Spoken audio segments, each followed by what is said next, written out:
Now, this actually hit on Friday at 6 p.m. Pacific, right? It's literally the epitome of a data dump, meaning that this Havana syndrome, which we've been talking about for a while now, is actually been acknowledged by the White House.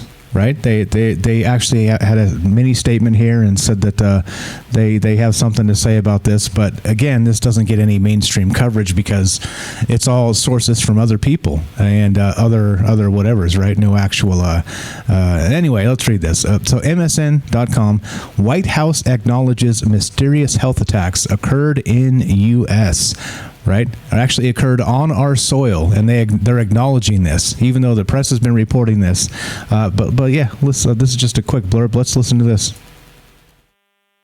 Oops, let's unmute it first. See? Live shows. You got to love it. Here we go. Let's unmute it. State Department officials are now offering a new theory about what caused that mystery illness at the U.S. Embassy in Havana more than a year ago. They say a virus may have been used to sicken 24 diplomats at the American facility. But they told the Senate committee they still don't know exactly what caused those people to get sick. A new FBI report says there's no evidence that sonic waves were used against the Americans. And a federal court has ordered state lawmakers in Hear that.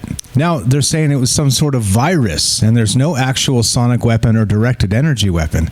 Interesting, right?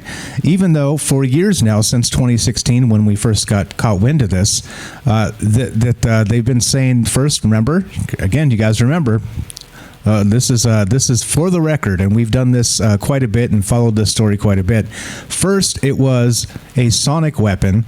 Then it was probably a microwave weapon, and now it's a direct energy weapon, is what they're saying.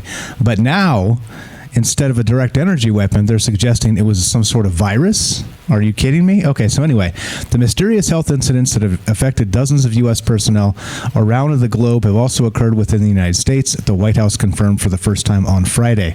The source of the illness, known as the Havana syndrome, after the first cluster of cases at the U.S. Embassy in Cuba, is still unknown. But there is growing pressure from Congress to figure out what has affected so many U.S. diplomats, spies, and other officials, and who or what is behind it. Quote, at this point, at this moment, we don't know the cause of these incidents, which are both limited in nature and the vast majority of which have been reported overseas, said White House Press Secretary Jen Psaki, acknowledging the newly reported cases in the U.S. Now, this is exactly kind of what we always look at when you're looking at the news. Like, the White House acknowledges it. The press has been reporting for a very long time now that it was all these other things, but now they're saying somehow that they have no idea what it is, and they are admitting that some happened on U.S. soil, but they're saying the vast majority have happened overseas, right? Which, that's not the real news. We knew that.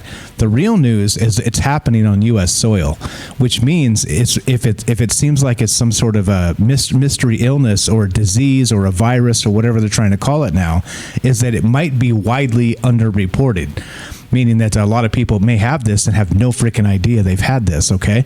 And so this is news. This is news, and this is not what they're talking about, of course.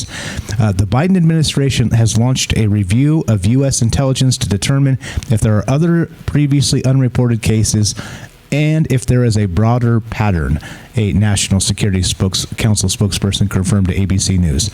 So dozens of Americans have been diagnosed with a range of symptoms, including traumatic brain injuries, with several describing bizarre experiences like strange noises and sensations.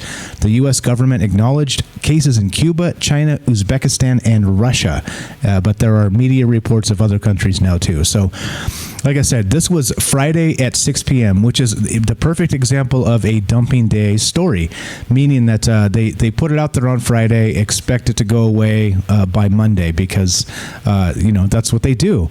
They expect some stuff to go down over the weekend, which, of course, there was a shooting over the weekend, so the mainstream can run with that. I think there was a shooting or two even.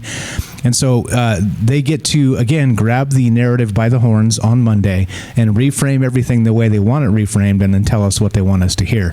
Now, again, remember, I'm not a believer in that crisis actor stuff. I don't think that stuff is real, meaning that if a shooting happens, people really die, all right? I'm not that Alex Jones guy, all right? Even though he's taken a lot of flack for that and kind of backtracked. But you get my point. Like, I don't believe the news is fake in that way. I believe it's fake in what they put in front of you. You see, there's a very big difference there. So anyway, on Friday at 6 p.m. Pacific, this article comes out. White House acknowledges mysterious health attacks occurred in the U.S.